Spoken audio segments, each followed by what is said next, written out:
hello friends আজি লৈ আহিছো চিতল মাছৰ এটা ৰেচিপি বিশেষকৈ বিগিনাৰ সকল আৰু ব্যস্ত সকলৰ বাবে আশা কৰিছো আপোনালোকে চাই ভাল পাব বুলি তাৰ বাবে আমাক লাগিব আদা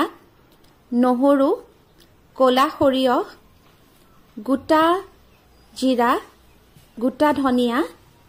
সোৱাদ অনুসাৰে লাগিব নিমখ হালধি মিঠাতেল কেঁচা জলকীয়া শুকান জলকীয়া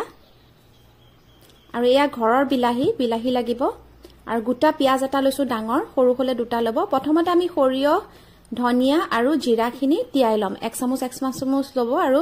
নহৰু লাগিব 10-12 ফুটামান আদা লাগিব পিয়াজটো কাটি লৈছো শুকান জলকীয়া দিছো আৰু অকনমান নিমখ দি পেলাই এখিনি পেষ্ট বনাই লৈছো আৰু আনফালে আমি মাছ কেপিছত হালধি নিমখ আৰু অকনমান মিঠাতেল লগাই পেলাই একেবাৰে সেলো ফ্ৰাই কৰিম বহুত বেছি ডিপ ফ্ৰাই নকৰিব ডিপ ফ্ৰাই কৰিলে মাছৰ টেষ্টটো বেয়া হৈ যায় খাবৰ কাৰণে আৰু এতিয়া মই লৈছো 2 চামুচ মিঠাতেল আপোনালোকে কম তেলত বনোৱা চেষ্টা কৰক স্বাস্থ্যৰ বাবে বহুত ভাল হয় আৰু এনেকৈ কম তেলতে মই মাছ কেপিছ ভাজি লম আৰু যিখিনি তেল বাছি থাকিব সেইখিনিতে মই গোটেই আঞ্জাখন বনাম একেবাৰে কম ফ্ৰাই কৰিব কিন্তু আকৰবাৰ কৈ দিছো